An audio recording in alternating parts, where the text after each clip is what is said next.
Ako po si Miss Winnie at ito ang ating kwento. Ang mga hindi kanais-nais na ugali ng tao tulad ng pagiging garapal ay kadalasang nagdadala ng kapahamakan. Ang kawalan ng respeto sa kapwa at pagiging walang yana para bang walang pakundangan sa mga ikinikilos at pagpili ng mga salita ay siguradong may kaakibat na parusa. Sariwa pa sa aking isipan ng mga nangyari kay Mama nung malagay sa panganib ang buhay niya. Ito rin kasi ang dahilan ng kanyang pagbabago at pagkaayos ng pamilya namin. Tawagin niyo na lamang po akong Shane at dito ko po ito sisimulan. Magandang gabi sa inyo. Pasensya na at ngayon lang kami. Hindi namin inasahan yung traffic kanina eh. Nandiyan na ba sila lahat? Sus, buti nga pumunta pa kami. Sa totoo lang, nandito ako para makikain. Ni ayoko nga makita ang pagmumukha ng mga kamag-anak natin eh. Puro pataasan lang naman ang ihi mangyayari ngayong gabi. Akala mo kung sinong mga perpekto. Ano bang mga pagkaing hinanda nyo? Mauna na ako ha? Gutom na ako eh. Naman. Pasensya na po tita. Nagbibiro lang po itong si Mama. Kinabahan ako sa mga lumabas na salita sa bibig ni Mama. Noon pa man kasi, ganun na talaga siya magsalita. Wala siyang pakundangan sa kung anong gusto niyang sabihin o gawin. Bigla akong nahiya kay Tita Cecil, kapatid ni Mama. Dahil minsan na nga lang kaming magkita-kita, puro nakakasakit na salita pa ang naririnig nila kay Mama. Sa isang taon, isang beses lang kami magtipon-tipon, minsan nga hindi pa natutuloy. Nung puntong yun lang kami nakukumpleto. 5 kasi sa mga kamag-anak namin ang nagtatrabaho sa ibang bansa at umuwi sila para magbakasyon ng ilang linggo rito sa Pilipinas. Sinundan ko si Mama sa loob ng bahay ni Tita Cecil at nakita ko siyang nakikipag-usap sa mga kamag-anak namin. Si Papa naman, naiwan kong nakikihalubilo pa kina Tita. Ma, nandito ka lang pala. Tara, kain na muna tayo. Nagugutom na rin ako eh. Talagang sinadya kong yayain si Mama kumain kasi baka kung ano pang sabihin niya sa ibang kamag-anak namin at makasakit pa siya. Sige, mamaya. May kausap pa ako. Sige ma, dito na muna ako. Hintayin ko na lang po kayong matapos. Oy Jerry, ano? May pasalubong ka ba sa akin? Alam ko big time ka na eh. Sige na, ano ba yung nandyan mo? Bigay mo na sa akin. Ma, nakakahiya. Huwag ka na muna mapilit. Busy pa sila oh. Kung gusto mong lumapit kay Tito, mamaya na lang pag nagsiuwian ng maraming bisita. Hindi ako pinansin ni Mama at dire-diretso lang siya sa pangungulit kay Tito Jerry.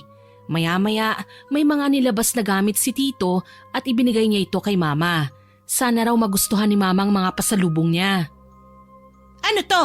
Bakit ito lang? Pinsan naman, ang dami-dami mong pera, ito lang ang bibigay mo? Napakadamot mo naman. Aanhin ko tong 2 pirasong damit. Wala man lang bang mga sapatos, pabango, tsaka yung mga mamahaling pagkain dyan. Napipilitan ka lang yata magbigay eh. Sa'yo na lang ang mga yan, saksak mo sa baga mo. Bakas sa mukha ni Tito Jerry ang pagkagulat at pagkairita kay Mama. Para bang sinasabi niya na si Mama na nga ang binigyan, siya pa ang puro reklamo. Siya pa ang galit. Humingi na lang ako ng tawad kay Tito at inilayo ko na si Mama sa kanya. Ma naman, konting preno naman. Napakatalas ng dila mo. Alam mo bang nakakasakit ka na? Umayos ka naman, please. Sus, kung hindi nila kayang pagkaprangka ko, hindi ko nakasalanan yon. Tsaka totoo naman eh, ang daming pera ng tito mo, tapos 2 pirasong damit lang ang makukuha ko sa kanya. Iba ang prangka sa bastos at walang respeto, Ma. Wala kang pakialam, Shane. Huwag mo nga akong pangaralan. Sino ka ba? Anak lang naman kita. Nasaktan ako sa sinabi ni Mama na anak niya lang ako, pero hinayaan ko na lang siya. Pagkabitiw niya ng mga salitang yun, dumiretso siya doon sa mga grupo-grupong kamag-anak namin. Kahit nagdamdam ako, sinundan ko pa rin si Mama para bantayan. Hindi kasi pwedeng mawala siya sa paningin ko at walang aawat sa kanya kung sakaling may mapagsalitaan na naman siya ng hindi maganda sa mga kamag-anak namin doon. Uy, di ba 2 taon na kayong kasal? Bakit wala pa rin kayong anak? Magte-30 na kayo? Dapat mag-anak na kayo. Teka, sino bang baog sa inyo? Paano na kapag tanda nyo? Sino nang mag-aalaga sa inyo? O kaya ikaw, Iha, magpa-check up ka na sa espesyalista. Pansin ko medyo mataba ka eh. Kaya siguro hindi kayo magkaanak. Sige ka, baka maghanap tong si George ng ibang babaeng aanakan. Ma, halika na nga, alis na tayo. Pasensya na po. Teka, hindi pa nga ako tapos eh. Oy, ikaw Teresa, bawasan mo yung pagkain sa plato mo. Ikaw lang ang lumba-lumba sa inyong magkakapatid ah. Ang cute mo ng bata ka. Kaso anong nangyari sa'yo ngayon? Napabayaan ka na ng mga magulang mo sa kusina ah. Halata talaga na hindi ka nila paborito. Hinayaan ka lang na tumaba ng ganyan. Ilang taon ka na nga? 30 ka na hindi ba? Tapos wala ka pa ring boyfriend hanggang ngayon? Ay naku iha, magpapayat ka na kasi tatanda kang dalaga niyan. Siguradong walang magkakagusto sa'yo sa itsura mo ngayon. Maniwala ka sa akin, ikaw lang din ang kawawa. Mag-isa kang tatanda. Halos mangiyak-ngiyak si Teresa sa mga binitiwang salita ni Mama. Sinabi niyang may piko siya kaya nahihirapan siyang ikontrol ang pagtaba niya. Binaliwala lang ni Mama ang rason ni Teresa. Mas naniniwala raw si Mama na walang disiplina, dugyot at pabaya sa sarili si Teresa. Maya-maya lang, pumasok na si Papa at lumapit sa amin. Binulungan ko siya para ipaalam ang ginawa ni Mama. Pa, ang bibig na naman ni Mama. Kanina ko pa siya pinagsasabihan eh, pero hindi naman nakikinig sa akin. Kung ano-anong sinasabi niya kay Teresa kanina, hindi ko nga alam ang gagawin ko eh.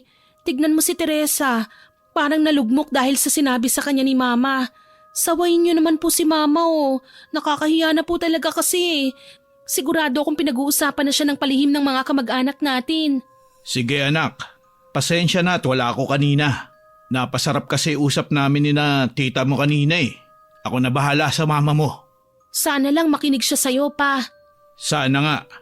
Ang tigas pa naman din ang ulo ng mama mo. Pagkatapos naming mag-usap ni Papa, nakihalubilo si Mama sa mayayaman naming kamag-anak. Lalo kong kinabahan sa ginawa niya dahil kung may mainis na kamag-anak namin nang dahil sa talas ng dila at kagarapalan niya, baka hindi na kami imbitahin sa susunod na pagtitipon-tipon. Baka putulin na nila ang koneksyon nila sa amin. Nagmadali kami ni Papa na lapitan sina Mama para agapan kung ano man ang sinabi o ginawa ni Mama. Oy Janice, kumusta? Ang yaman-yaman mo na ha? Ang hirap siguro gastusin lahat ng pera na meron kang mag-isa no? Kumusta na kaya si Rodel kasama yung kabit niya? Tama lang na tinangay niya yung nag-iisang anak niyo. Sigurado naman akong mapapabayaan mo lang yun eh. Busy ka magpayaman eh. Kaso aanihin mo yung yaman mo kung sira naman ang pamilya mo. Kaya nga yata nasira ang pamilya niyo. Dahil hayok na hayok ka magpayaman eh. Ay oo nga tama. Kaya naghanap ng ibang babae si Rodel kasi wala kang oras sa kanya. Kasalanan mo naman kasi. Dapat binabalansi mo ang oras mo. Biglang nagsalubong ang kilay ni Tita Janice at kumunot ang noo niya. Alam ko sa puntong ito, galit na siya kay Mama. Sinabi niya na ang kapal daw ng mukha ni Mama na pagsalitaan siya ng ganun. Nagtaka siya kung bakit pa raw buo ang pamilya namin napakagarapal daw ni Mama. Kawawa naman daw ako at si Papa dahil siguradong pinagtsatsagaan na lang daw namin ang masamang ugali ni Mama. Makakahanap din daw ng katapat si Mama balang araw at sigurado raw si Tita na ikapapahamak ni Mama ang kagarapalan niya. Talaga ba, Janice? Di okay. Tapos ka na magsalita. Nakakabagot kang kausap eh. Ang dami mong sinasabi. Para kang maingay na lata na wala namang laman. Hindi na nakasagot pa si Tita. Tinalikuran siya ni Mama at pumunta siya sa lamesa na napagpapatungan ng mga pagkain. Narinig kong nagbulong-bulungan ng mga kamag-anak namin. Hiyang-hiya kami ni Papa dahil sa kagarapalan ni Mama. Hiniling ko nung puntong yon na sana lamunin na lang ako ng lupa o sana panaginip lang ang lahat ng yon. Nahirapan din kaming sawayin si Mama eh. Bukod kasi sa garapal siya, mainitin din ang ulo niya. Kaya si Papa, tatahi-tahimik na lang pag naramdaman niyang iritable na si Mama. Ayaw kasi ni Papa na mag-away sila ni Mama eh. Mukhang nilamon na ng pagmamahal si Papa. Ewan ko ba? Sa puntong ito, naglabas si Mama ng maraming lalagyan ng pagkain sa bag niya at kinuha niya halos lahat ng pagkain sa mesa. Ni hindi siya nagpaalam kina Tita na mag-uuwi siya ng mga pagkain. Nagdire-diretso lang siya sa pagkuha kahit alam niya naman na pinagtitinginan na siya ng mga tao. Shane! Eman! Tapos na ako rito! Ano pang hinihintay niyo? Uuwi na tayo! Pagkasabi ni Mama noon, naglakad ako ng mabilis palabas ng bahay at nagtakip ako ng muka. Sobra-sobra na kasi ang kahihiyan na dinulot ni Mama ng gabing yun eh. Nagpasya na kaming umuwi at pagdating namin sa bahay, diretso higa kagad siya. Uy, Shane, ayusin mo na yung mga inuwi nating pagkain. Tama lang yan, nakatiting na pagkain lang ang tinira ko sa kanila. Wala namang kwenta kasi ang pagkikita-kita na yan eh. Puro sosyalan, yabangan lang naman. Nagsasayang lang tayo ng oras eh. Kaya dapat may makuha naman tayo sa kanila. Dapat may mapala tayo. Magets naman kita eh. Kaso sumobra ka naman kanina eh. Ang talas ng dila mo eh. Oo, mahal. Sigurado kung pinag-uusapan ka na ng mga kamag-anak mo ngayon. Baka hindi na tayo imbitahan sa susunod na family reunion. Tsaka masakit talaga yung mga binitawan mong salita. Sana na nahimik ka na lang kung may mga napansin kang hindi maganda o maayos sa kanila. Pwede naman yun eh. Para sana tahimik ang utak nating lahat. Mukha ba akong may pake? Ano naman? Kung ano man ang ginawa ko kanina, dapat lang yun sa kanila. Dapat malaman nilang mga kapalpakan nila sa buhay. Ayoko nang pahabain tong usapan na to ha. Tinatamad na akong magsalita. Wala rin naman kayong kwentang kausap eh. Ikaw Shane, wag mo nga akong pangaralan ha. At tupagin mo ang pag-aaral mo para hindi puro palako lang grades mo. Alam kong bobo ka, mahina ang utak mo. Pero madadaan naman yan sa sipag eh. At ikaw naman Eman, wag mo na rin akong pakialaman. Katiting na nga lang ang nabibigay mo sa pamilyang ito dahil tricycle driver ka lang, ang dami mo pang sinasabi. Naiisip ko minsan, ano kaya ang buhay ko ngayon kung si Macario ang pinili ko? Ang gaan lang siguro ng buhay ko ngayon. Hihiga lang siguro ako sa pera. Ay, o sige, magpapahinga na ako ha. Kayo nang bahala dyan. Pumasok na si Mama sa kwarto. Nung puntong yon, parang hindi ko na kayang makasama si Mama. Parang gusto ko nang lumayas at magpakalayo-layo. Kaso, hindi ko naman magawa dahil hindi ko kayang iwan si Papa. Awang-awa na ako sa kanya kasi hindi man lang siya makapalag kay Mama. Sobrang bait at maunawain ni Papa kaya inaabuso siya ni Mama. Pa, sobra na talaga siya. Bakit hindi na lang natin siya iwan? Hindi mo ba talaga kayang makipaghiwalay sa kanya? Hindi ko kaya anak. Mahal ko ang mama mo. Mali naman na pumapayag ka na tratuhin kanya na parang basura eh. Hindi ko alam kung bakit siya ganyan sa lahat, pati na rin sa sarili niyang pamilya. Wala na siyang sinasanto talaga. Hayaan mo na anak. Hanggat kaya ko pang magtiis, gagawin ko. Tsaka, nanay mo pa rin naman siya. Kaya hindi natin siya pwedeng iwan ng basta-basta. Tumalikod na ako. Ayoko na rin kasing makipag-usap kay Papa dahil hindi rin naman siya makikinig sa akin. Kaya inasikaso ko na lang ang mga daladala naming pagkain at pinasok ang mga ito sa ref. Pagkatapos ay dumiretso na ako sa kwarto at nagpahinga na rin ako. Kinabukasan maaga akong pumasok. Mga 6:00 pa lang ata no nasa school na ako. Ayoko kasing maramdaman ang presensya ni Mama. Mas mabuti na lang na umalis na lang kagad ako ng bahay noon kaysa maririnig ko pa siyang magdadadada. Kung sakaling ganun ang nangyari, siguradong sira na kagad ang araw ko at bagsak na naman ang mood ko buong araw. Pagdating ko sa school, nakita ko ang kaklase kong si Mika. Ang aga niya ring pumasok nung araw na yon.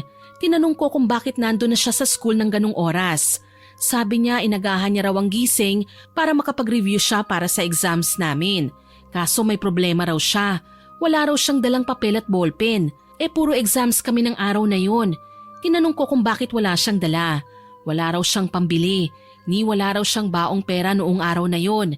Inagahan niya na lang ang pasok kasi naglakad lang daw siya papuntang school. Ayaw niya raw mahuli sa klase. Nakaramdam ako ng awa nung oras na yon. Kaya yung sobrang papel at ballpen ko, ibinigay ko na lang sa kanya at ibinili ko siya ng pagkain sa kantin. Matagal na kaming magkaklase ni Mika, pero nung puntong yun lang kami nagkausap ng matagal. At simula nang tinulungan ko siya, naging magkaibigan na rin kami. Isang araw, pagka-uwi ko galing sa school, napansin kong nasa labas ng bahay si Papa. Opa, bakit nandito ka? Bakit hindi ka pa pumasok? Umuulan na. Ayaw kasi kung papasukin ng mama mo. Bakit pa? Ano na naman ang nangyari? Mainit ang ulo niya kasi paubos na raw yung perang binigay ko nung nakaraan. Kailangan niya raw mamalengke dahil wala nang laman yung ref. Tsaka, paubos na rin yung mga tinda niya raw sa tindahan. Mahina yung kita ko ngayon eh. Kaya kakaunti lang ang naiabot ko sa kanya. Ayun, nagalit. Pinaalis ako. Ayaw akong papasukin. Grabe na talaga yung si Mama. Ang sama ng ugali niya. Lalo na kapag hindi na ibigay ang gusto niya. Kumatok ako ng kumatok hanggang sa marindi si Mama sa ingay ko at pagbuksan na ako ng pinto. Dumiretso na rin si Papa sa loob. Nung gabing yun, nagdala na lang ako ng makakain at nagkulong ako sa kwarto. Ayoko na rin kasi silang makitang nag-aaway. Nakakaumay na kasi. Paulit-ulit na lang ang nangyayari. Kinabukasan, maaga ulit akong pumasok sa school. 6:30 pa lang, nandun na ako. Nandun na rin ang kaibigan kong si Mika pagdating ko. Naunahan lang daw niya ako ng ilang minuto. Maaga pa naman kaya nagkwentuhan muna kami. Nabanggit niya sa akin na puyat daw siya kasi may pumunta raw sa bahay nila at nagpagamot. Madaling araw na raw natapos ang gamutan. Kawawa naman daw yung babaeng nakulam. Magaraw ang muka at may tumubong bukol sa leeg. Balisa rin daw ito. Kaya raw yun nakulam dahil may taong naiinggit ng matindi sa kanya. Akala ko nung una nagbibiro lang si Mika. Pero totoo raw ang kwento niya, kaya bigla akong nakaramdam ng takot. Manggagamot daw kasi ang papa niya. Iginugol na raw ng papa niya ang buong buhay nito sa panggagamot at hindi na raw ito naghanap pa ng ibang trabaho. Ang mga donasyon ng mga nagpapagamot sa papa niya ang bumubuhay sa kanila. Hindi naman daw araw-araw na may nagpapagamot sa kanila, kaya may mga pagkakataon din na nagkukulang ang panggastos nila. Kaya sisiguraduhin daw niya na makakapagtapos siya ng pag-aaral para makakuha siya ng maayos na trabaho. Pangarap niya kasing umangat-angat naman ang estado ng kanilang buhay mag-ama. 4:00 ng hapon, pauwi na ako sa amin nang makasalubong ko ang bagong salta sa aming lugar. Nagkangitian kaming dalawa. Hi, may alam ka bang pinakamalapit na tindahan dito sa lugar natin? Hello po, meron po. Sa bahay po namin may tindahan po kami. Ay, salamat. Kanina pa ako naghahanap ng tindahan dito eh. Pwede ba akong sumama sa'yo? Ako nga pala si Amanda. Ikaw, anong pangalan mo? Shane po. Halika na po, sama ka na lang sa akin. Pauwi na rin po ako ngayon eh. Ano po bang bibilihin nyo? Sabon at shampoo lang naman. Tsaka konting biskwit din sana. Ay, sige po. Sakto meron po kami ng mga yan. Konting lakad pa, nakarating na kami sa bahay. Pumasok muna ako sa loob para magbaba ng gamit. Nadatnan ko si Mama na nanonood ng TV at kumakain ng chicharon. Ma, nandito na po ako. Oh, mabuti naman, umuwi ka pa. Nasan po pala si Papa? Wala, nasa labas pa. Papasada raw siya hanggang 12:00. May customer po pala tayong naghihintay sa labas. May mga bibilihin daw po. Ano ba yan?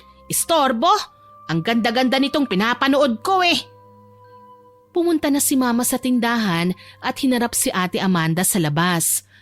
Halatang iritable si Mama dahil padabog siyang kumilos papunta sa tindahan. Ako naman, tumambay muna ako sa sala kaya rinig na rinig ko ang boses ni Mama sa tindahan. Ano bang bibilhin mo? Bilisan mo magsalita at may mga ginagawa pa ako. Storbo naman to, oo. Shampoo at sabon ho, pati na rin ho ang mga biskwit nyo. Bibilihin ko na po yan lahat. O sige, eto na. Ay teka, ikaw yung bagong salta rito sa lugar namin ha? Ayos ah, ang ganda mo pala at ang puti-puti mo.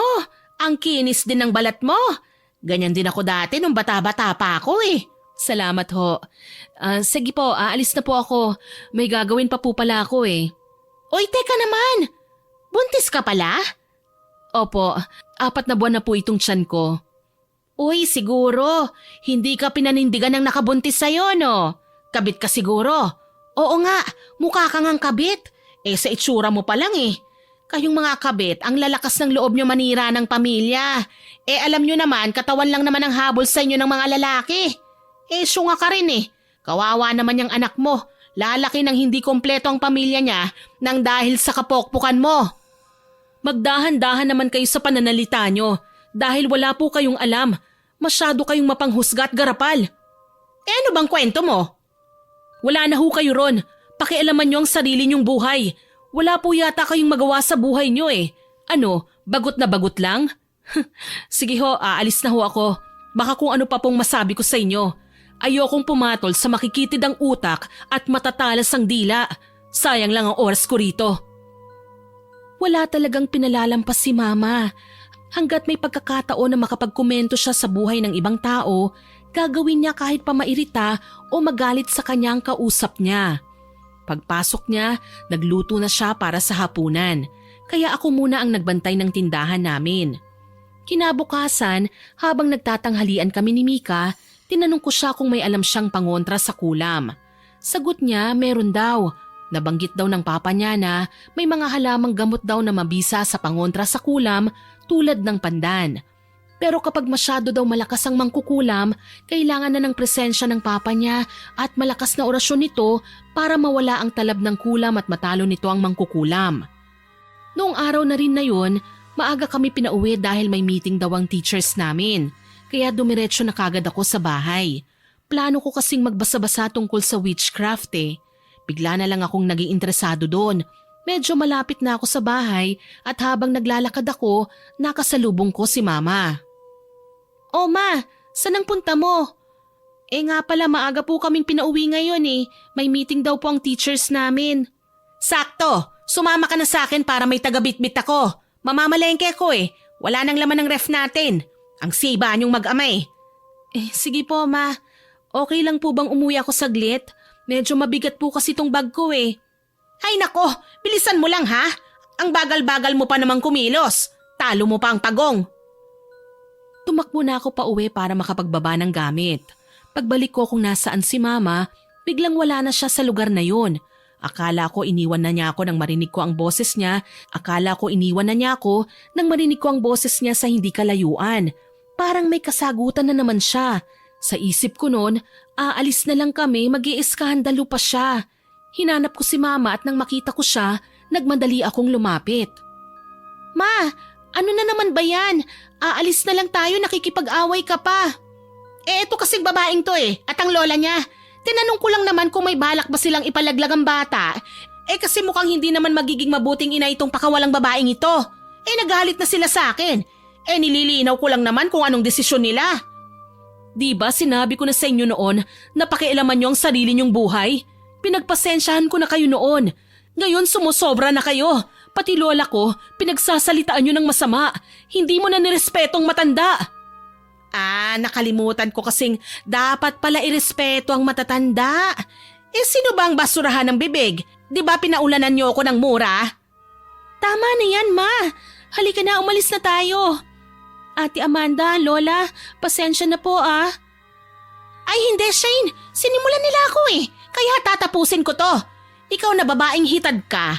Pagsabihan mo yung lola mo at baka kung anong magawa ko sa matandang yan." "Ma, ano ba? Tama na yan. Huwag ka nga makialam ditong bubita ka." Grabe na ang kagarapalan nyo. Pati sarili nyong anak, ginaganyan nyo. Anong klaseng nanay kayo? Sino kaya ang masamang ina sa ating dalawa? Mabuti na lang, mabait na bata itong si Shane. Hindi man lang siya nagre-rebelde. Nakakaawa nga lang siya dahil kayo ang naging nanay niya. Hoy, punyemas kang babae ka? Wala kang pakialam sa buhay naming mag-ina. Tarantada kang haliparot ka? Habang nagkakagulo sila, pumagitna ako sa kanila dahil nagkakapisikalan na sila. Pati ako, nadamay na dahil sinabunutan ako ni Mama. Ginawa ko ang lahat para awatin sila, kaso nabigo ako. May mga taong nanonood sa paligid pero wala man lang silang ginawa para awatin sina Mama. Nanood lang sila at naghintay kung ano ang mangyayari. Maya-maya lang, napahawak sa dibdib ang lola ni Ate Amanda. Nahirapan itong huminga. Tsaka lang sila tumigil nang humandusay na si Lola sa kalye. "Tulungan niyo ako, please. Dalhin natin ang lola ko sa ospital. Nagmamakaawa ko sa inyo. Tulungan niyo naman ako. Tumawag kayo ng ambulansya." Habang abala rin ako sa paghingi ng tulong, napansin kong may tumutulong dugo sa hita ni Ate Amanda. "Ate, may dugo! Yung baby mo!" Pagtingin ni ate sa hita niya at sa babang parte ng katawan niya, mas lalo siyang humagulgol. Maya-maya, dumating na rin ang ambulansya. Yun ang huling beses na nakita ko si Ate Amanda. Kinagabihan, kinumpronta ko si Mama tungkol sa nangyari. "Ma, sana walang masamang mangyari kay Lola at sa baby ni Ate Amanda. Konsensya mo kung may mangyari sa kanila." "Anong konsensya? Dapat lang yun sa kanila. Sila naman talaga nagsimula eh. Nagtanong lang naman ako nung una. Tsaka kung naiirita sila sa akin, dapat hindi na nila ako kinausap. Dapat umalis na lang sila. Ang pinakatamang gawin, hindi na nila dapat ako pinatulan kahit na ano pang marinig nila mula sa akin. Kaso wala Naglaan sila ng oras sa pakikipag-usap sa akin. Ang tindi mo talaga, Ma. Hindi ako makapaniwala na ganyan ka pa rin hanggang ngayon. Kung hindi ka sana nakialam sa buhay nila, kung hindi mo sila pinagsalitaan ng masama, wala sanang mangyayaring ganun. Ikaw ba naman unang bungad mo sa kanila? Tinanong mo kung may balak silang ipalaglag ang bata. Kahit sino naman siguro magagalit lalo na kung yung mga salitang yon galing sa taong wala namang ambag sa buhay nila. Kahit awa ata wala ka man lang nararamdaman Hindi ko na alam, Ma. Hindi ko alam kung dapat ba kitang ituring na nanay. Ikaw ang bahala. Wala naman akong pakialam sa'yo Sa totoo lang. Hinayaan ko na si Mama pero masakit sa akin na malaman na wala siyang pakialam sa akin. Parang wala rin naman akong ina kahit nagkasama kami sa iisang puder Wala naman akong magagawa kung hindi niya ako mahal. Ayoko namang isiksik ang sarili ko sa mga taong ayaw sa akin, kahit kapamilya ko pa. Pero kahit ayaw niya sa akin at wala siyang pakialam sa akin, ipinagpapasalamat ko pa rin sa Diyos na hindi naman ako pinapaalis ni Mama sa poder niya. Usap-usapan sa lugar namin ang pag-alis ni Ate Amanda. Bigla na lang daw itong umalis ng walang paalam. Huling nakita raw siya ng mga taga roon sa amin ay noong nag-away sina Mama at Ate Amanda. Sa isip ko noon, mas mabuti nang umalis sila kasi medyo magulo sa lugar namin at hindi makakabuti sa pinagbubuntis ni ate kung lagi siyang mai-stress. Isang araw, may napansin ako kay Mama. Pa, okay lang ba si Mama? Kanina pa siya walang kibo Kapag kinakausap, hindi nagsasalita. Nag-away na naman ba kayo? Hindi Kahapon pa siya ganyan. Iniisip ko nga kung may nagawa ako o nasabi man sa kanya na hindi niya nagustuhan. Pero wala naman akong maalala.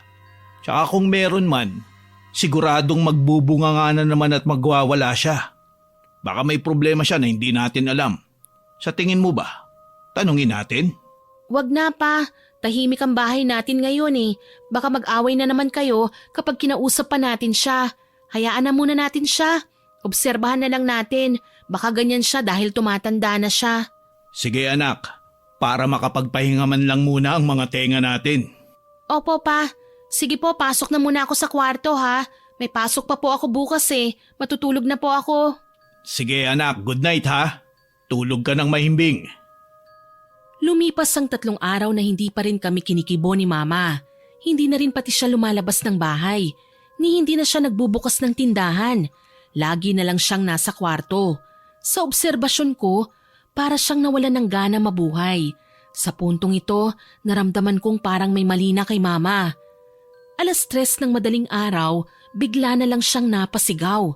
Kaya nagising ako at pumunta ako kagad sa kwarto ni Mama. Paanong nangyari? Bakit sumigaw si Mama? Hindi ko nga alam Natutulog lang naman kami. Tapos bigla na lang siya sumigaw na para bang may kinatatakutan siya. Wag kayong lalapit! Tigilan niyo ako! Tama na ang bulungan! Ayoko na! Melinda, ano nangyayari sa'yo? Sinong kausap mo? Wala namang ibang tao rito kundi tayo-tayo lang naman. Sila! Ayaw nila akong tigilan! Pa, baka minumulto tayo. Baka napasok na ng mga demonyong bahay natin. Halika magdasal po tayo. Kukunin ko lang po ang rosaryo. Sige anak, ako na bahala sa mama mo. Bilisan mo lang ha. Pagkakuha ko ng rosaryo, pinuntahan ko kagad sina Mama. Eto na po pa, magdasal na po tayo. Ibigay mo kay mama mo yung rosaryo, baka sakaling kumalma siya. Pagkaabot ko ng rosaryo kay Mama, sumigaw ito ng sumigaw na para bang galit na galit siya. Sinubukan namin siyang patahimikin, kaso mas lalo siyang nagalit. Sinira niya ang rosaryong binigay ko sa kanya. Walang magagawa ang Diyos! Mangyayari ang dapat na mangyari! Pagkatapos magsalita ni Mama, bigla na lang siyang nawalan ng malay. Hinayaan na lang namin siyang magpahinga. Hindi na namin siya ginising at baka magsisisigaw na naman siya. Dahan-dahan kaming lumabas ng kwarto at pumunta kami sa hapagkainan para mag-usap. Bago ako umupo, kumuha muna ako ng maiinom na tubig para sa aming dalawa ni Papa. Hindi ko na alam kung ano nangyayari sa mama mo. Sinubukan ko siyang kausapin kanina, pero ganun pa rin. Wala pa rin siyang kibo. Hindi ko maintindihan kung galit ba siya sa akin Hindi ko nga rin po maintindihan si Mama eh. Para bang nawala siya sa katinuan kanina, parang nababaliw na siya eh. Kung hindi niya pa rin ako kakausapin sa mga susunod na araw, kung wala pa rin pagbabago sa sitwasyon niya, naiisip kong ipatingin na siya sa espesyalista. Mabuti pa nga po, Papa. Sila naman ang nakakaalam kung anong dapat nating gawin habang ganyan si Mama eh. Kung may sakit man siya, sana maagapan natin kagad. Naalala ko na sabi ko sa kanya na hindi ko na alam kung dapat ko pa ba siyang ituring na ina. Narealize ko kasi na kahit grabe ang kagarapalan niya, mama ko pa rin siya at hindi ko na yun mababago pa. Ayoko rin po naman mapahamak siya, kaya ayoko pa rin naman na mapahamak siya. Tama anak, subukan na lang natin siyang intindihin hanggang sa makakaya natin. Baka kasi may problema lang talaga siya na hindi natin alam. Hindi naman kasi instant na bigla na lang siyang garapal. May rason yan. May pinanggagalingan yan kung bakit siya naging ganyan. Yun ang hindi natin alam. Kaya nga ako, umiiwas na lang talaga akong magkagulo kami. Makalipas ang ilang araw, ganun pa rin si Mama. Hindi pa rin makausap ng matino. Lagi siyang balisa at hindi makatulog ng maayos.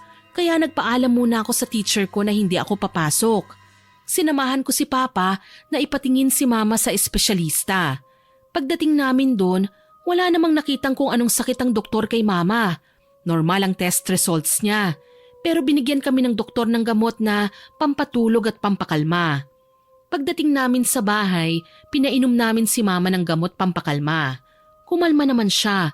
Inasahan namin na makakatulog siya dahil ilang araw na rin siyang hindi nakakatulog ng maayos. Kaya iniwan muna namin siya sa kwarto para makapagpahinga. Pumasok na rin ako sa kwarto. Tinext ko si Mika para itanong kung anong nangyari sa school nung araw na yun na nag-absent ako. Gusto ko lang kasi na malaman kung may bagong lessons ba o kung may exams ba. Ayoko kasing mangulelat sa klase pagpasok ko ulit eh. Sabi ni Mika, wala naman daw gaanong ginawa ng araw na yon. Wala naman daw exams pero may bagong topics na sa math, science at English. Nag-alala ako dahil alam kong hindi naman uulitin ng teachers ang lessons nila dahil lang absent ako. Pero sabi naman ni Mika, may notes naman daw siya na ipahihiram sa akin kaya wag na raw akong mamroblema. Nakahinga ako ng maluwag. Nabanggit ko rin pala kay Mika ang nangyari kay Mama. Sinabi ni Mika na posible raw na nakulam si Mama. Ganun na ganun raw ang mga unang nangyayari sa mga taong nakulam na ginagamot ng papa ni Mika. Obserbahan ko raw ng maigi si Mama sa mga susunod na araw. Kung sakaling nakulam nga raw talaga si Mama, ipaalam ko raw sa kanya at handa raw tumulong ang papa niya. Kinabukasan, nagising ako sa sigaw ni Mama. Pinuntahan ko kagad sila sa kwarto nila ni Papa. Nagulat ako sa bumungad sa akin pagbukas ng pinto. Bigla kasing lumobong tiyan ni Mama. May tumuburing bukol sa lieg niya. Mamamatay na ako. Dadalhin nila ako sa impyerno. Papatayin nila ako. Ilang oras na lang ang itatagal ko sa mundo. Huwag kang magsalita ng ganyan, Melinda. Nandito kami ng anak mo. Tutulungan ka namin. Gagaling ka kung ano man yang sakit mo. Magpakatatag ka lang. Hindi ka pababayaan ng Diyos. Hindi ka namin pababayaan. Mamamatay na ako. Paulit-ulit sinabi ni Mama na mamamatay na raw siya. Noong araw na yon, nagpaiwan muna si Papa sa bahay para bantayan si Mama. Ako naman, nagpasya akong pumasok sa school pero bago ako umalis ng bahay, kinausap ko muna si Papa. Pa, papasok muna ako ngayon ha. Ikaw na munang bahala kay Mama. Kakausapin ko lang po yung kaibigan ko. Baka may maitulong siya sa sitwasyon ni Mama. Paanong makakatulong, anak? Manggagamot po kasi ang papa nung kaklase ko eh. Sumagi kasi sa isip ko na baka may kumulam kay Mama. Kaya nangyayari sa kanyang mga yan. Ngayon baka makahingi ako ng tulong sa kanilang mag-ama. Okay lang po ba yon, Papa? Sige anak, kailangan na nating kumilos ngayon. Baka lumala pa ang mangyari sa mama mo kung wala pa tayong gagawin ngayon. Dito muna ako para mabantayan ko siya na maigi. Okay po pa, sige po aalis na ako. Pagdating ko sa school, nakita ko naman kagad si Mika. Lumapit ako kagad sa kanya at sinabi ang lahat ng nangyayari kay Mama. Mukhang nakulam nga raw si Mama base sa kwento ko. Niyaya niya ako sa bahay nila para makausap ko ng personal ang papa niya. Pumayag naman ako kagad. Napagkasunduan namin na sasama ako papunta sa bahay nila pagkatapos ng klase. Uwian na. Tinawag na ako ni Mika. Sumakay kami ng jeep papunta sa kanila. Mga 15 minutes lang din ang biyahe. Pagdating namin sa kanila, sinalubong kagad kami ni Mang Lito, ang tatay ni Mika. Wala siyang suot na damit pang taas at puno ng tattoo ang katawan niya. Pero hindi ordinaryong tattoo ang nakita ko ha. Parang puro orasyon yon na nakatatak sa balat niya. Magandang hapon sa inyo. Hulaan ko. Ikaw si Shane ano? Ikaw yung bagong kaibigan ng anak ko. Maraming salamat sa iyo ha. Ang alam ko kasi walang masyadong kaibigan sa school si Mika. Opo, ako nga po yun. Wala po yun. Gusto ko rin pong maging kaibigan tong si Mika. Tahimik lang siya pero mabait at masipag naman po. Kayo po si Manong Lito? Yes ma'am. Halika, pasok muna tayo sa loob ng bahay. Umupo muna kayo at ipagtitimpla ko kayo ng kape at gatas. Tara na sa loob at medyo umaambon na rin. Umupo muna kami sa kahoy nilang upuan habang naghihintay kay Manong Lito. Maya-maya lang, lumabas na siya dala-dala ang mga inumin na tinimpla niya. Oh, heto. Inom muna kayo. Salamat po. Anong nangyari sa mama mo? Pwede mo ba sa akin ikwento? Nagsimula po kasi ang lahat sa pagiging balisa at tahimik ni Mama. Hindi naman po siya dating ganun eh. Ilang araw na rin po siyang hindi nakakatulog ng maayos. Tapos kanina lang po, lumaki bigla ang tiyan niya. Bigla ring may tumubong bukol sa leeg niya. Sumagi po sa isipan ko na nakulam siya. Marami-rami po kasi ang kaaway niya gawa ng pagiging garapal niya eh. Kaya baka isa sa kanila ang nagpakulam kay Mama. Sa sinasabi mo, mukhang ang nakulam siya. Pag uwi mo ngayon, pakuluan mo itong mga halamang gamot na ibibigay ko sa'yo. Ipainom mo sa kanya para gumaan-gaan ang pakiramdam niya. Sige po, maraming salamat po. Pero pwede po bang pumunta kayo sa bahay at tingnan siya? Sige iha, walang problema. Bukas ng hapon pwede ako. May mga pupunta rin kasi dito sa amin ng umaga para magpagamot eh. Sige po, okay lang. Maraming salamat po ulit. Pagkatapos ng pag-uusap namin, nagpaalam na ako kay Mika at kay Manong Lito. Pasado 5:00 na kasi noon. Kailangan ko na ring makauwi dahil maggagabi na. Alam kong kailangan din ni Papa ng tulong ko sa pag-aasikaso sa bahay at kay Mama. Pag-uwi ko, nadatnan ko si Papa sa sala. Nagmano ako at tinabihan ko siya. Pa, kumusta po si Mama? Ikaw, kamusta ka po rito maghapon? Okay naman ako anak. Ngayon pa lang talaga ako nakakapagpahinga. Kanina pa kasi nagwawala ang mama mo. Ngayon lang siya medyo kumalma. Ikaw ba, kumusta ang lakad mo? Nakausap mo ba yung papa ng kaibigan mo? Opo, Papa. Pumunta po ako sa bahay nila kanina. Sumama ako kay Mika pa uwi. Sabi po ni Manong Lito, mukha raw po talagang nakulam si Mama eh. Titignan daw po niya bukas ng hapon si Mama. Kung talagang makumpirma niyang kinulam si Mama, gagamutin niya po kagad ang diretsyo. Ay, salamat. Sana bumuti na ang lagay ng mama mo pag natignan na siya ni Lito bukas. Nga po pala, may pinadala sa akin na halamang gamot si Manong. Pakuluan daw po natin ito at ipainom kay Mama ang katas nito para raw po gumaan-gaan ang pakiramdam niya. Pinakuluan ko na ang mga halamang gamot at nagluto na rin ako para sa hapunan. Alam ko kasing pagod si Papa buong araw eh. Stress siya sa mga nangyayari kay Mama. Kaya ako munang kumilos para sa mga gawaing bahay. Nung oras na para painumin ng katas ng halamang gamot si Mama, napansin kong inaapoy siya ng lagnat. Pa! Si Mama! Ang taas ng lagnat! Ano pong gagawin natin? Ipainom mo na yung pinakuluan mo sa kanya. Pero subukan mo munang pakainin si mama mo. Lalabas lang akong saglit at bibili ko ng gamot para sa lagnat. Subukan din natin siyang painumin. Ikaw na munang bahala sa mama mo ha. Nagdala ako ng makakain sa kwarto nila Papa. Sinubukan kong pakainin si Mama. Sinubuan ko siya at pinahigop ng sabaw. Nakakain naman siya ng konti nung oras na yon. Kaso pagkalipas ng ilang minuto, isinuka niya ang lahat ng kinain niya. Maya-maya lang, dumating na rin si Papa. Pinainom namin si Mama ng biniling gamot ni Papa. Akala namin bababa ng lagnat niya. Kaso wala namang pagbabago sa sitwasyon niya. Mataas pa rin ang lagnat niya. Sumuka rin siya ulit pagkainom niya ng gamot. Wala namang silbi ang mga pinapainom niyo sa akin eh. Pabor pa nga siguro ito sa inyong nangyayari sa akin ngayon eh. Hinahayaan niyo na lang akong mamatay ng pakonti-konti. Hindi, Melinda. Alam mo kahit ganyan ka, mahal na mahal ka namin ng anak mo. Ginagawa namin ang lahat para gumaling ka. Tulungan mo rin ang sarili mo. Huwag ka magsalita ng ganyan dahil mas lalong sasama ang pakiramdam mo. Alam kong gusto niyo nang mawala ako sa mundo. Ma, hindi. May pupunta ritong manggagamot bukas para tignan ka. Posible raw kasing nakulam ka eh. Kaya huwag ka nagaanong mag-isip o mag-alala. Gagaling ka, Ma. Yun lang ang isipin mo. Konting tiis muna sa ngayon. Nandito lang kami ni Papa. Ngayong gabi, dito na rin sa kwarto natin matutulog si Shane. 2 kaming magbabantay sa'yo. Hindi namin hahayaan na may manakit sa'yo. Ma, ito po. Inumin po ninyo ito. Binigay ito ng manggagamot sa akin kanina. Baka sakaling tumalab at gumaan ang pakiramdam nyo. Nang matapos lagukin ni Mama ang katas ng halamang gamot, nagdasal ako na sana wag nang magsuka si Mama at tumalab ito. Mabuti na lang at dininig ng Diyos ang dasal ko. Kapansin-pansin kasi na guminhawa ang pakiramdam ni Mama kahit papano. Bumaba na rin ang lagnat niya. O Ma, sabi ko naman sa'yo gagaling ka. Ngayon, subukan mo namang matulog ha. Huwag kang mag-alala, walang manggagambala sa'yo. Babantayan ka namin ni Papa.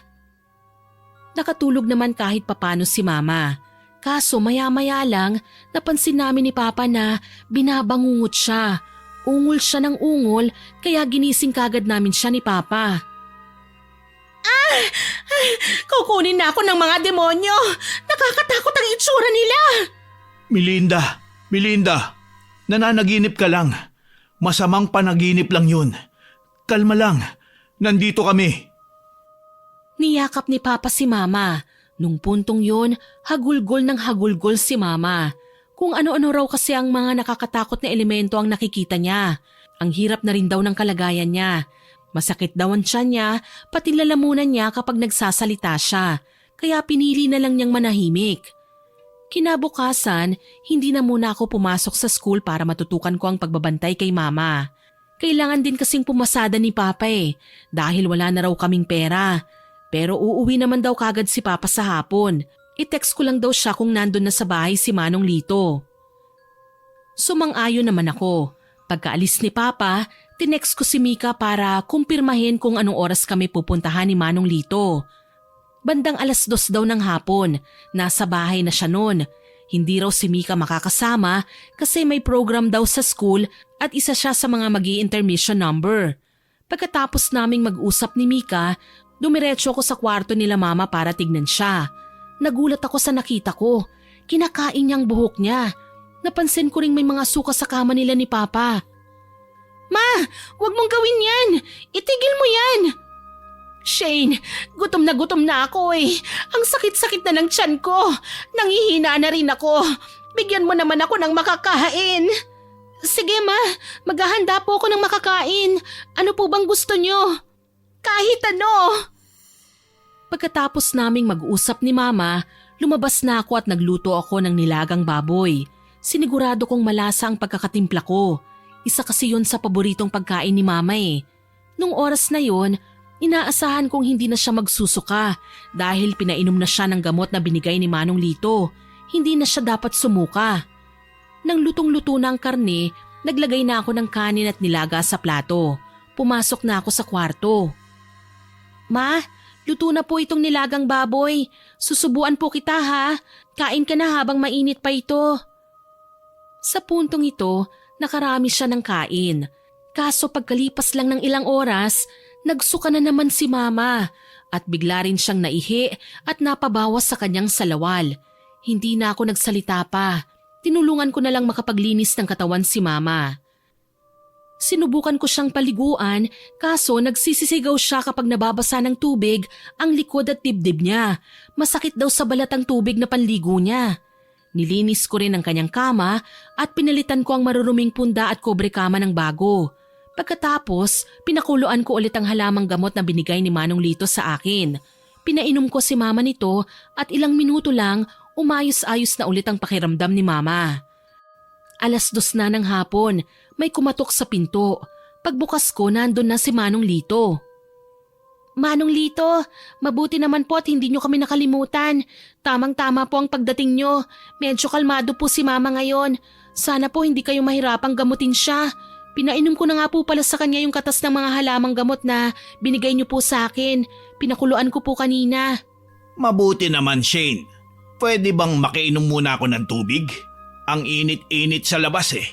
Ay sige po, upo muna kayo dyan. Sandali lang po kukuha lang po ako ng malamig na tubig. Pumunta muna ako sa kusina at pagbalik ko sa sala, sakto naman ang pagdating ni Papa. Papa, si Manong Lito po pala. Siya po yung sinasabi kong manggagamot sa'yo nung nakaraan. Tatay po siya ng kaklase at kaibigan kong si Mika. Magandang hapon po, sir. Maraming salamat po sa pagpunta. Sana po mapagaling niyo ang asawa ko. Dinala na namin siya sa ospital pero wala naman nakitang mali sa kanya. Kaya sa inyo na lang po talaga kami umaasa. Kapag hindi pa po siya gumaling, hindi ko na po alam ang gagawin ko. Huwag mo na akong tawaging sir. Pare na lang. Huwag ka mag-alala pare. Gagawin ko ang lahat para gumaling at mapawalang bisa ang kulam sa kanya. Magtiwala lang tayong lahat sa Diyos. Siya ang pinakaunang dapat nating lapitan. Siya talaga magsasalba sa misis mo. Instrumento niya lang ako. Manong Lito, eto na po pala ang tubig nyo. Papa, gusto nyo rin po ba ng tubig? Ikukuha ko rin po kayo. Sige anak, salamat. Maghanda na kayo at magsisimula na tayo maya-maya. Pagkainom ni Manong Lito ng tubig, tumayo na siya at nagsaboy ng napakaraming asin hanggang sa kasulok-sulukan ng bahay namin. Proteksyon daw namin ito sa masasamang elemento para hindi raw kami madamay at gambalain ng mga yon. Pagkatapos, dumiretso na kami sa kwarto nila Mama. Nagsaboy din siya ng asin doon. Maya-maya, naglabas siya ng mga pinatuyong halamang gamot. Pinaghalo-halong dahon ng atis, pandan at lubigan daw yon. Sinindihan niya ang mga yon at habang nababalot ng usok ang kwarto, nag-orasyon si Manong Lito. Hindi ko maintindihan ang sinambit niya, pero malakas na orasyon daw ang binitiwan niya. Nung puntong yon, nahaharang o nakukontra na raw ang ginagawa ng mangkukulam kay Mama. Hindi na raw tatalab ang kung anong plano nitong gawin pa kay Mama habang nasa bahay namin si Manong Lito. Nagpatuloy lang sa pag-oorasyon si Manong habang may pinapahid na langis sa katawan ni Mama. Nakita ko, gumuhit siya ng krus gamit ang langis sa noo, tiyan, mga kamay, paa, leeg at sa may bandang dibdib ni Mama. Sinabihan kami ni Manong na magdasal kami ng taimtim ng sabay-sabay. Nang matapos kami magdasal, pati kami ni Papa, medyo gumaan-gaan din ang pakiramdam namin. Shane, pakuluan mo itong natitirang halamang gamot. Papainumin ulit natin si Mama mo ng katas nito. Pare, sigurado ka bang gagaling ang misis ko pagkatapos ng lahat ng ito? Maging positibo lang tayo at sabi ko nga kanina, magtiwala tayo sa Diyos. Dapat buo ang tiwala natin sa Kanya. Maniwala tayo na gagaling na ang misis mo. Sige pare, sasabayan ka rin namin magdasal habang nag-oorasyon ka. Pakukuluan ko po muna ito saglit. Bigyan niyo po ako ng 5 minuto. Nang makuha ko na ang katas ng mga halamang gamot, kabado kong bumalik sa kwarto nila Mama. Wala akong ginawa ng puntong yun, kundi magdasal sa isip ko na sana mapagaling ni Manong Lito si Mama. Eto na po, Manong. Salamat, Shane. Umupo si Manong Lito sa kama sa tabi ni Mama. Tinignan niya bigla si Papa. Ano nga pala ang pangalan niya? Melinda, pare. Melinda, inumin mo itong herbal tea na ginawa ng anak mo para sa'yo. Makabubuti ito sa kalagayan mo. Magagamot ka nito. Ayoko! Pagod na akong magsuka. Nangihina na ang katawan ko. Imbis na gumaling ako, papatayin mo pa yata ako eh. Hindi, Melinda. Hindi ka na magsusuka pagka nainom mo na ito. Magtiwala ka lang sa akin. Sigurado kung babalik din ang dati mong lakas. Siguraduhin mo lang. Sana hindi ka pumalpak. Baka kasi sayang lang ang oras namin sa'yo eh. Pakapirahan mo lang kami. Ngayon, alam ko na kung bakit nakulam itong si Melinda. Medyo garapal nga talaga siya. Pagpasensyahan niyo na po siya, Manong. Kami po ni Papa, sanay na po sa kanya eh. Pagkainom ni Mama ng gamot, biglang pumungay ang mga mata niya at nakatulog na. Sabi ni Manong Lito, ipainom daw kay Mama ang katas ng mga halamang gamot na ibinigay niya sa amin sa loob ng 1 buwan. Siguradong babalik na raw sa normal si Mama. Hintayin lang daw ang pagliit ng bukol ni Mama sa leeg at tiyan niya. Basta siguraduhin lang daw na mapapainom si Mama ng gamot araw-araw. Bawal daw magmintis. May ibibigay rin daw siya kay Mama na kwintas. Yung kwintas na yun ay dinasalan at inorasyonan niya. Importante raw na laging suot yun ni Mama kahit pag maliligo siya. Dapat lagi yung nakadikit sa katawan niya. Proteksyon daw yun ni Mama laban sa kulam para kung may balak pang pasukin ng mangkukulam ang katawan ni Mama, hindi na niya magagawa pa. Palalakasin daw ng kwintas na yun ang life force ni Mama na maaaring mapabilis din ang healing journey niya. O paano? Mauna na ako ha? Hayaan nyo na muna siya magpahinga. Alam kong ilang araw siyang hindi nakatulog ng maayos eh. Huwag kayong mag-alala. Mababawi niya rin ang lakas niya kalaunan. Mamaya paggising niya, hindi na kaya ulit siya magsisisigaw ulit? Hindi na ba sasakit ulit ang tiyan niya? Hindi na pare. Sigurado ako dyan. Basta yung mga billing ko sa inyo, sundin nyo lang para hindi tayo magkaproblema. Yung tiyan at bukol niya sa leeg, liliit din yan at babalik sa dati. Basta mainom niya yung gamot na binigay ko sa inyo araw-araw, ayos na. Kaya wag na kayo mag-isip masyado. Kayo rin pala, magpahinga na rin kayo ha? Manong, yung mga masasamang elemento raw na nakikita niya, hindi na po ba niya makikita ulit ang mga yon? Hindi na rin Shane. Tinaboy ko na sila. Hindi na ulit magagambala si mama mo. Pati na rin kayo. Maraming salamat po, Manong Lito. Pare, tanggapin mo itong konting pera bilang pasasalamat sa'yo. Hindi ito kalakihan, pero sana makatulong din to sa'yo at sa pamilya mo. Maraming salamat din sa inyo. Hindi ko na ito tatanggihan ha. Kailangan din kasi namin ng pera eh. Nga pala, huwag kayong mahiyang lumapit kapag nangangailangan ulit kayo ng tulong ha. Tutulungan ko kayo hanggang sa makakaya ko. O paano? Aalis na talaga ako ha? Sige po, ingat po Manong. Pagkaalis ni Manong Lito, nagising na rin si Mama. Totoo nga ang sinabi ni Manong. Hindi na nagsisisigaw sa sakit sa tiyan si Mama. Nagising siyang kalmado. Naramdaman namin ni Papa na bumuti na talaga ang kalagayan ni Mama. Hindi na rin siya binabangungot nung araw na yon. Malaki pa rin ang tiyan ni Mama at bukol niya sa leeg, pero kahit papano, nakampante na kami ni Papa dahil talagang kalmado na si Mama. Melinda, kumusta ang pakiramdam mo? May masakit pa ba sa'yo? Wala na. Sana nga okay na talaga ako. Nauuhaw lang ako ngayon. Bigyan niyo naman ako ng tubig oh. Pakibilis. Ang kupad-kupad mo talaga, Shane eh. Eto na po, Ma. Ikaw na bata ka. Wala ka talagang pakinabang dito sa bahay. Ay nako, minsan napapaisip ako kung kanino ka nagbanay. May pagkatonta at mabagal ka kasi talaga eh. Ma, talaga ba? Pagkatapos ng nangyari sa inyo, ganyan pa rin talaga kayo?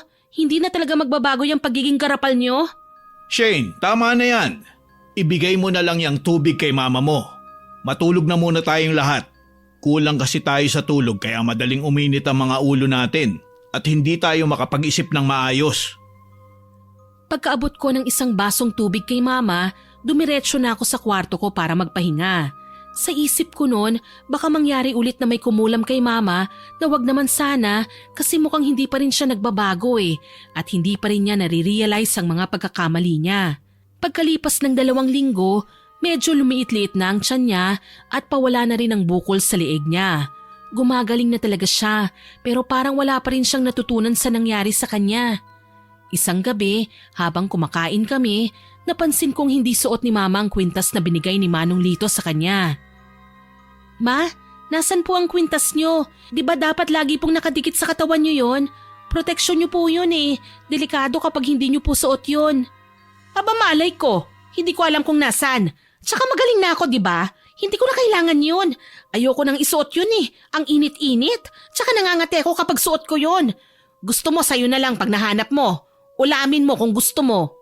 Ma naman eh. Ang tigas naman ng ulo nyo eh. Kung may mangyari sa inyo, walang sisihan ha. Manahimik ka na nga. Nakakawalang gana ka eh. Bahala na kayo dyan. Hindi naman masarap ang ulam eh. Ulam pampobre pinapakain nyo sa akin. Pa, pagsabihan nyo nga si Mama. Pakiusapan nyo na isuot niya ang kwintas. Baka mapahamak siya kapag wala sa katawan niya yun eh. O sige anak, susubukan ko mamaya bago kami matulog. Hindi lang garapal si Mama, matigas din ang ulo niya. Kabilin-bilinan ni Manong Lito na kailangan nakadikit lagi ang kwintas na yun sa katawan niya at bawal magmintis sa pag-inom ng mga gamot niya. Pero kung ano ang sinabi naming bawal sa kanya, yun naman mismo ang ginagawa niya. Lunes ng umaga, bago ko pumasok sa school, napansin kong hindi pa rin bumabangon sa higaan si Mama. Oras na kasi yun ang pagbukas niya ng tindahan eh. Kaya nagpa siya akong pumasok sa kwarto nila at gisingin na si Mama. Ma, anong nangyari sa'yo? Ang laki ulit ng bukol at tiyan mo. Mataas din ang lagnat mo. May kumukulam ata ulit sa akin. Hindi na talaga ako tatantanan ng mga demonyong yan. Nasa na kasi ang kwintas niyo, Ma? Sinabi ko na sa inyong kailangan niyo yun eh. Ayan tuloy. Tsaka umiinom pa po ba kayo ng gamot niyo? Wala na, tinapon ko na lahat yon, pati yung gamot. Ay nako, dyan ka na nga lang muna. Iti-text ko lang po si Manong Lito. Lumabas muna ako sa kwarto. Tinext ko pareho si Papa at Manong Lito para ipaalam sa kanila ang nangyayari kay Mama. Mabuti na lang at may libreng oras si Manong Lito ng araw na yon. Kaya hintayin lang daw namin siya at makakapunta raw siya sa bahay bandang 9:00 ng umaga. Hindi na muna ako ulit pumasok ng araw na yon. Si Papa naman, sa gabi na lang daw siya mamamasada. Maya-maya pa, nakarating na sa bahay si Manong Lito. Oh pare, Shane, ano nangyari kay Melinda? Dapat hindi naman babalik yung bukol niya at malaking tiyan niya. Sinunod niyo ba lahat ng billing ko sa inyo? Yun nga po nahirapan kaming pasunurin si Mama. Ang tigas kasi ng ulo niya eh. Nung medyo lumiit-liit ng tiyan niya, tumigil na siya sa pag-inom ng halamang gamot. Tsaka tinapon niya rin po ang kwintas na binigay niyo. Pasensya na pare. Ayaw kasi niyang pakialaman namin siya eh. Nagagalit, nagwawala. Ay nako, talaga tong si Melinda. Sakit sa ulo. Kaya tumalab ulit ang kulam sa kanya. Kasi naghintay lang yung mangkukulam ng tamang pagkakataon para sirain ulit ang katawan ni Melinda. Pasensya na talaga pare. Tsaka hindi pa rin po talaga nagbabago si Mama. Hindi pa rin talaga siya natututo. Posible kasing maulit na makulam siya nang dahil lang sa ugali niya. Ano po kayang pwede nating gawin? May naisip ako. Ano yun pare? Malalaman nyo na lang mamaya. Pumasok na kaming lahat sa kwarto. Dadatnan naming balisanan naman si Mama. Mamamatay na ba ako? Oo, Melinda. Ilang oras na lang, malalagutan ka na ng hininga. Mamamatay ka nang nararamdaman mo ang matinding sakit. Ang kada segundo, para sa'yo, parang 1 oras ang tagal. Kaya mas gugustuhin mo na lang madaliin ang pagkamatay mo. Ano? Ayoko pang mamatay! Tulungan mo ako! Wala na akong magagawa, Melinda. Papanoorin ka na lang namin mamatay. Hindi mo ako sinunod. Para bang sinayang mo lang ang panggagamot ko sa'yo. Kaya ayoko na makailampas sa inyo. Tsaka kahit gamutin pa kita, hindi ko na alam kung makokontra ko pa ang kulam sa'yo. Masyadong malakas ang mangkukulam at tingin ko, huli na ang lahat. Eman, tulungan mo ko. Ayokong mamatay. Marami pa akong gustong gawin sa buhay. Hindi ko na alam, Melinda. Sorry. Tignan mo ang mga kamay at paa mo. Namumutla na. Kung gusto mo, susubukan pa kitang pagalingin. Oh, heto langis. Ipapahid ko sa katawan mo. Sige, hindi na ako kukontra pa. Maghintay lang tayo ng ilang minuto. Baka sakaling tumalab pa naman. Naghintay kami halos 1 oras, pero wala pa ring nararamdamang pagbabago sa katawan si Mama. Sa puntong ito, hagulgol na siya ng hagulgol. Tulungan niyo naman ako. Gagawin ko ang lahat, mabuhay lang ako. Lahat? Oo, lahat. Magbabago na ako. Aayusin ko ang sarili ko. Mabigyan lang ako ng Diyos ng pagkakataong mabuhay pa. Kung sabihin kong may isa pang paraan para mabuhay ka, pero wala pa rin itong kasiguraduhan. Pero wag na, baka daanin mo na naman kami sa kagarapalan mo. Hindi. Wala na kayong maririnig sa akin. Susunod na ako sa kahit anong sabihin nyo. Okay, sige. Shane, pakibigyan mo ko ng maraming asin. Magsasaboy ulit ako rito para sa proteksyon nating lahat sa masasamang elemento. Aalamin natin kung sino ang kumulam kay Melinda. Paano? Anong gagawin natin? Kailangan nating harapin ang kumulam o nagpakulam kay Melinda. Ito lang ang tanging paraan para mailigtas natin si Melinda. Bali mamaya, pasasapiin ko sa katawan ni Melinda ang mangkukulam na sumira sa katawan niya. Panandali ang makakatulog si Melinda at ang makakausap natin ay yung mangkukulam sa katawan ni Melinda. Naghanda na kami. Nagsaboy na si Manong Lito ng asin sa kwarto nila mama. Naglagay rin kami ng asin sa bulsa namin para sigurado ang proteksyon namin. Maya-maya, nag-orasyon na si Manong Lito.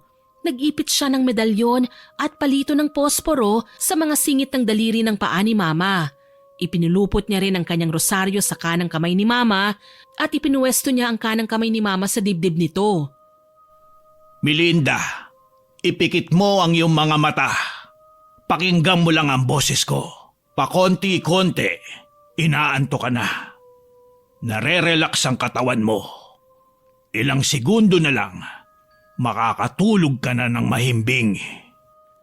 Wala pang 5 minuto, mukhang nakatulog na si mama. Maya-maya lang, nagulat ako dahil biglang sumigaw si mama. Yung mangkukulam sa katawan ni mama. Sino ka? Bakit ginawa mo itong kademonyohan sa babaeng ito? Kilala ka ba nila? Kilala nila ako. Malaki ang kasalanan ng Melinda na yan sa akin. Magpakilala ka sa amin. Sabihin mo ang pangalan mo. Pag-usapan natin yung galit mo kay Melinda. Pagkatapos mong sabihin ang pangalan mo. Ako si Amanda. Ate Amanda, please itigil mo na ang pangkukulam kay mama. Kung ano man po ang nagawa niya, humihingi po kami ni Papa ng tawad sa inyo. Hindi yun ganun kadali, Shane. Hindi lang isa kundi 2. 2 ang nawala sa akin ang dahil lang sa garapal mong ina. Naalala mo yung araw na nagkagulo kami? Pagdating namin sa ospital, patay na si Lola. At ang baby ko nawala rin. Nakunan ako ng araw na yon. Naiintindihan ka namin, Amanda. Pero sana, mahanap mo dyan sa puso mo ang pagpapatawad. Alam kong galit ka, pero hindi maghihilom ang sugat na dinulot ni Melinda sa'yo kung magpapalamon ka sa galit. Isipin mo ang sarili mo. Buhay ka pa, kaya hindi pa huli ang lahat para maging masaya. Please lang, Amanda. Nakikiusap kaming lahat sa'yo. Tanggalin mo na ang talab ng kulam kay Melinda. Nakaganti ka na sa kanya. Ito na ang karma niya, kaya tama na. Hindi pwede. Kailangan niya ring mamatay. Kasalanan niya ang lahat ng ito. Hoy, mangkukulam! Umayos ka! Pag hindi mo pa tinanggal tong kulam mo, baka kung anong magawa ko sa'yo. Hoy ka rin manggagamot. Ang lakas ng loob mo Mukhang pipitsugin ka lang naman. Huwag mo kong pagbabantaan. Baka idamay kita sa galit ko. Ikapahamak mo pa. Pipitsugin pala ha?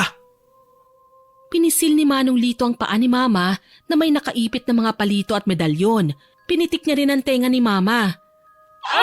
Aray ko! Tama na! Hindi ko na kaya! Oh, sinong pipitsugin sa atin ngayon, ha? Nagawa ko lang naman ito dahil sa matinding sakit na naranasan ko. Ikaw manggagamot, sana naiintindihan mo ko. Hindi naman talaga ako masamang mangkukulam Hindi na kita sasaktan. Pero pangako mo, natitigilan mo na si Melinda. Sige, paggising ng babaeng yan, bubuti na ang pakiramdam niya. Mawawala na rin ang bukol niya at ang malaking tiyan niya. Babalik na sa normal ang lahat. Sana natuto na siya sa ginawa ko sa kanya. Kasi baka sa susunod, ikamatay niya na talaga kapag hindi pa siya nagbago. Alam mo, Amanda, payong kaibigan lang ha? Huwag mo nang uulitin mangulam. Alam mo naman sa sarili mo na masama yung gawain na yan. At hindi pa rin naman maayos ang sitwasyon. Hindi mawawala ang sakit kapag tinapalan mo ng masama ang gawaing masama rin. Tsaka nabanggit mo kanina na namatay ang lola at anak mo dahil nagkagulo kayo ni Melinda. Para sa akin lang ha, Huwag mong isisi ang lahat kay Melinda. Alam mo naman palang buntis ka eh. Sana, nag-ingat ka at hindi mo na lang siya pinatulan. Hindi rin sana inatake si lola mo kung umalis na lang kayo kagad. Alam mong hindi mo makukontrol ang ibang tao, pero ang sarili mo, ang reaksyon o gagawin mo sa isang hindi magandang sitwasyon, kontrolado mo yan.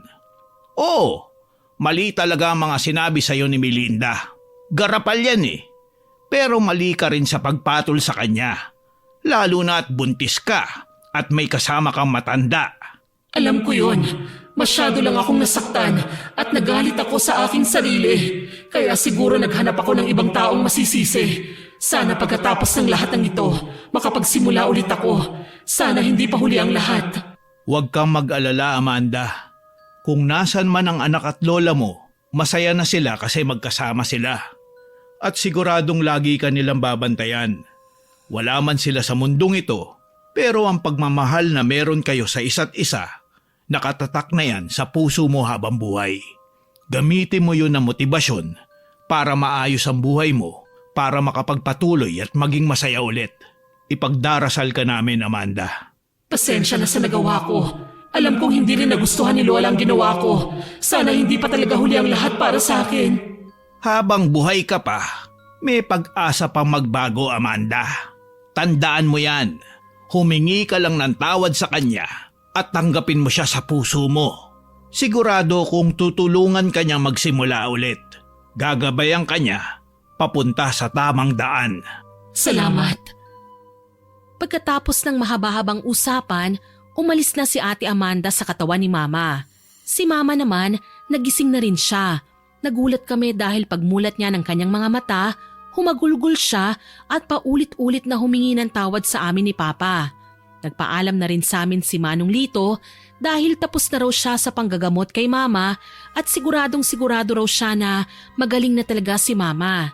Iiwan na raw niya kami para makapag-usap kami ng masinsinan at sigurado raw siya na marami kaming dapat pag-usapan. Pagkatapos naming magpasalamat at magbigay ng konting donasyon ulit kay Manong, umalis na siya. Pagsarado ko ng pinto, nakita kong magkayakap si Mama at Papa. Wala pa ring tigil sa pag-iyak si Mama sa puntong ito. Sana mapatawad niyo ako sa lahat ng nagawa ko sa inyo. Kung hindi pa ako nalagay sa bingit ng kamatayan, hindi ko pa marirealize ang mga pagkakamali ko. Pero may gusto sana akong ipaintindi sa inyo para malaman niyo rin ang pinanggagalingan ko. Kung bakit ako naging garapal. Nilamon kasi ako ng inggit sa mga kapatid ko. Para bang sila lang ang tinutukan ng mga magulang ko sa paglaki. Sila lang ang mahal. Ako lagi ang etsapuera. Kahit kailan, hindi ko naramdaman na minahal nila ako. Lagi na lang ako nakukumpara sa mga kapatid ko. Sila ang magaling, matalino, mabait, maganda. Ako wala lang sa kanila. Para bang pabigat lang ako sa pamilya namin. Kasi hindi ako katulad ng mga kapatid ko. Puro negatibo lahat tungkol sa akin ang mga naririnig ko sa mga magulang ko hanggang sa may mamuo sa akin na masamang pag-uugali. Ang pagiging garapal na nadala ko hanggang sa pagtanda ko dahil hindi nila ako napagtuunan ng pansin. Hindi nila ito naitama. Ako naman, nahirapan ding magbago dahil nakasanayan ko na ito. Pero ngayon na nalagay na sa panganib ang buhay ko, magbabago na talaga ako. Gusto kong bumawi sa inyo. Hindi ako naging mabuting asawa at ina. Kaya gagawin ko ang lahat para maiparamdam ko sa inyo kung gaano ko nagsisisi at kung gaano ko kayo kamahal. Maraming salamat sa inyo dahil hindi niyo ako iniwan sa ere kahit ganito ako. Patawad. Sa totoo lang, Melinda, hinihintay lang talaga kita magkwento sa akin. Dahil alam ko may pinanggagalingan niyang ugali mo. Hindi naman kasi pwedeng biglaang ganyan ka na lang. Alam kong may rason ka kaya ganyan ka. Kaya kahit hindi ko pa alam, sinubukan kong intindihin ka. Kahit nasasaktan mo na ako at kami ng anak mo. Mahal na mahal kasi kita at hindi ko kayang magkahiwalay tayo. Sa maraming taon na magkasama tayo, ikaw na ang ginawa kong mundo. Kayo ni Shane ang buhay ko. Ngayong naisip mo nang magbago, tutulungan ka namin. Nasa tabi mo lang kami parate, Melinda. Ma, pasensya ka na rin sa mga nasabi ko sa'yo nung nakaraan ha. Ikaw ang mama ko at hindi na magbabago yon kahit ano pang mangyari. I love you, Mama. Lubos akong nagpapasalamat sa Diyos dahil binigay niya kayo sa akin. Kahit ganito ako, minahal niyo pa rin ako. Noon nagsisi ako dahil hindi ko gusto ang buhay ko. Pero napagtanto ko na perpekto na palang buhay na meron ako ngayon. Hindi man tayo mayaman, pero pinuno niyo ako ng pagmamahal, respeto at pag-unawa. Salamat sa inyo. Hindi ko man naiparamdam sa inyo pero gusto kong malaman niyo na mahal ko rin kayong mag-ama. Tuluyan na ngang gumaling si Mama. Lumiit na ang kanyang tiyan at nawala na rin ang kanyang bukol sa leeg. Napansin din namin ang kanyang pagbabago. Naging maasikaso na siya sa amin mag-ama at lagi niyang sinasabing mahal niya kami. Isang gabi, habang nagluluto siya para sa hapunan, biglang may kumatok sa tindahan. Ako na anak, dyan ka na lang muna. Upo ka lang dyan, ako nang mag-aasikaso. Alam kong pagod na pagod ka sa school. Sige po ma, thank you po. Malapit lang naman ako sa tindahan kaya narinig ko ang usapan ni Mama at ng customer niya. Umutang ng sardinas at bigas ang babaeng kausap ni Mama. Wala raw kasi silang kakainin nung gabing yun dahil hindi pa sumasahod ang mister niya. O sige, walang problema. Dalawahin na natin ang sardinas ha. Samahan na rin natin ang itlog. Alam ko marami kayong anak ng mister mo eh. Hindi kasyang isang sardinas lang sa inyo. Oy, basta bayaran mo ko ha pag may pera ka na. Malulugi rin kasi ko eh. Kahit yung sardinas at bigas na lang ang bayaran mo. Yung itlog bigay ko na yan sa'yo. Nagpasalamat ang babae sa kanya at diretsyo na itong umalis. Dumiretso na si Mama sa kusina para tignan ang niluluto niya. Pagkasabi ni Mama na luto na ang pagkain namin, sakto naman na dumating na si Papa. Oh, nandito ka na pala mahal. Luto na yung pagkain natin. Ihahain ko lang saglit ha. Wow! Ang bango naman ang luto mo. Mukhang gutom na gutom ka na ha. Nagluto ako ng adobong baboy, tortang talong at pritong tilapia para sa atin. Marami-rami para walang mabibitin. Alam kong pagod kayo eh. Tsaka syempre, gusto kong mabusog kayo kasi mahal ko kayo. Naks, ang sweet naman ng mama ko. Syempre, ganun talaga. O heto, kumpleto na. Kain na tayo habang mainit-init pa. Napasayaw-sayaw pa ako sa harap ng mga hinandang pagkain ni Mama. Ang sarap talaga ng mga lutong bahay, lalo na kapag nanay mo ang nagluluto. Dati kasi, halos puro dilata lang ang kinakain namin eh. Pagkatapos naming kumain, kinausap ko silang dalawa. Ma, Pa, nag-exam po pala kami, 100 items, 65 lang po ang nakuha kong score eh. Medyo mababa po eh. Oh, sobra sa kalahati naman pala eh. Basta nag-aral ka at ginawa mong best mo, okay na yon. Pero subukan mo pa rin pataasin ang grades mo ha. Mag-aral kang mabuti anak. Alam ko naman na hindi ka nagpapabaya eh. Basta kung anong gusto mong kurso sa kolehiyo, asahan mong susuportahan ka namin. I love you, Shane. Salamat po. I love you too, Ma. Ito nga pala yung kinita ko ng 4 na araw. Pasensya na mahal ah. Hindi gaanong kalakihan eh. Ano ka ba? Huwag kang ngang humingi ng pasensya. Salamat mahal ah. Pwede na to. Malaki na tulong nito sa atin. Idadagdag ko na lang yung kinita ko sa tindahan sa panggastos natin araw-araw. Hindi naman tayo nagkukulang eh. Nasa diskarte rin kasi yan. Basta makakasigurado kayo na masustansya at masasarap ang ihahain ko sa inyo. Thank you mahal ah. Ang laki na talaga ng pinagbago mo. Nga pala, napadaan dito kanina si Cecil. Hindi naman siya nagtagal at may importanteng lakad pa raw siya. Bali iniimbitahan daw tayo. Birthday daw ng pinsan namin na si Paul. Doon daw sa bahay nila gaganapin yung handaan. Gusto niyong pumunta? O sige. Basta magpapakabait ka dun ha. Oo nga eh. Akala ko nga puputulin na nila ang koneksyon nila sa akin eh. Dahil sa mga pinagagawa ko nung huli naming pagkikita. Biyernes ng hapon, sinama ko si Mika at si Manong Lito sa bahay pagkatapos ng klase. Gusto raw kasing bisitahin at kumustahin ni Manong si Mama. Pagdating namin sa bahay, bandang pasado 4:00, nadatnan naming tapos nang magluto si Mama ng maruya. Nakauwi ka na pala, Shane. May maruya dito. Magmerienda ka muna. Ma, kasama ko po pala si Manong Lito at Mika, yung anak niya. Magandang hapon sa'yo, Melinda. Kumusta ka na? Ano, nagpapakabait ka na ba? Oy Lito, napadalaw ka. Eto, okay naman ako. Ginagawa ko ang lahat para mawala na ang pagkagarapal ko. Bumabawi na rin ako sa pamilya ko. Oh, umupo muna kayo. Ilalagay ko lang tong maruya sa plato ha. Anong gusto niyong inumin? Kape na lang sa akin, Melinda. Soft drinks na lang sa amin ni Mika, ma. Thank you po. Binigyan na kami ni Mama ng tig-isang maruya na nakalagay sa plato. Inilagay niya rin ang mga inumin namin sa ibabaw ng lamesa sa sala. Uy Lito, salamat sa pagdalaw at pagkumusta sa akin ha. Pasensya na rin sa mga nasabi ko sa iyo noon. Wala yun, Melinda. Ang mahalaga, pinagsisihan mo na ang lahat ng kasalanan mo. Salamat Lito. Kumain muna kayo ha. May aayusin lang ako sa likod ng bahay. Kukunin ko yung mga sinampay ko at umaambon na. Sandali lang ha. Pag-alis ni Mama, dumating naman si Papa. Pare, ano nga atin? Napabisita ka. Nangangamusta lang pare. Gusto kong makita na talagang magaling na si Melinda. Ganito rin ako sa ibang mga nagpagamot sa akin. Talagang kinukumusta ko sila. Pa, nagluto si Mama ng maruya. Kunan na rin kita ha. Saglit lang po, punta lang ako sa kusina. Binigay ko na rin kay Papa ang maruya at pagkaubos niya nito, nagpaalam na sa amin si Manong Lito at Mika. Masaya raw siya sa paggaling at pagbabago ni Mama. Huwag na raw sanang maulit na malagay sa panganib ang buhay ni Mama o ng kung sino man sa aming tatlo. Sabado ng hapon, abala si Mama magluto ng pansit at fried chicken. Dadalhin daw namin ito sa handaan para kahit naman daw papano, makabawi siya sa mga kamag-anak namin.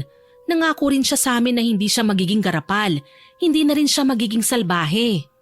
Bandang 5:00 ng hapon, natapos na siya magluto. Naligo at naghanda na rin kami dahil 7:00 ang simula ng party. Umalis kami ng bahay ng 6:00 ng gabi. Ayaw na rin namin kasing mahuli. Pagdating namin sa bahay ni Tita Cecil, pinagtinginan kami ng mga kamag-anak namin. Narinig ko pa ang mga sinabi nila na bakit daw inimbita pa raw kami. Siguradong manggugulo na naman daw si Mama. Hinayaan na lang namin sila at dumiretso kami kay Tita para ibigay ang dala naming pansit at fried chicken. Nagpasalamat si Tita Cecil pero baka sa kanyang muka ang kaba. Mukhang nanibago kasi siya dahil nagdala kami ng pagkain. Tingin ko kabado pa rin siya sa posibleng mangyari nung gabing yon. Niyaya ko na sana umupo sa may garden si Mama nang bigla siyang magsalita. Sorry Cecil ha? Biglang nagulat si Tita Cecil sa sinabi ni Mama. Alam ko palagi akong gumagawa ng gulo kapag nagkikita-kita tayo. Sana mapatawad niyo pa ako. May nangyari kasi sa akin na nakapagparealize sa akin sa mali kong gawain. Hindi ko na iniisip ang nararamdaman niyo kapag umiral na ang talas ng dila ko. Sorry talaga. Nalagay kasi ako sa bingit ng kamatayan eh. Yun ang rason kaya nagbago ko. Pinagsisihan ko ang lahat ng nagawa ko sa inyo at sa pamilya ko. Kaya ngayon sinusubukan kong magbago. Pwede pa ba akong pumasok ulit sa buhay nyo para makapagsimula tayo ulit at makabawi rin ako sa inyo? Natameme si Tita Cecil. Nung una hindi niya alam ang sasabihin niya. Mukhang hindi naman kasi niya ine-expect na kakausapin siya ni Mama ng ganon. Niyakap niya si Mama bago siya nagbitiw ng mga salita. Kaya raw siya naglakas ng loob pumunta sa bahay at imbitahan kami dahil ayaw niya raw mawala si Mama sa buhay niya. Kahit ano pang nagawa ni Mama sa kanya, kahit ano pang napagdaanan nila, kapatid niya pa rin daw si Mama at mahal na mahal niya raw ito. Naluha si Mama sa mga sinabi ni Tita.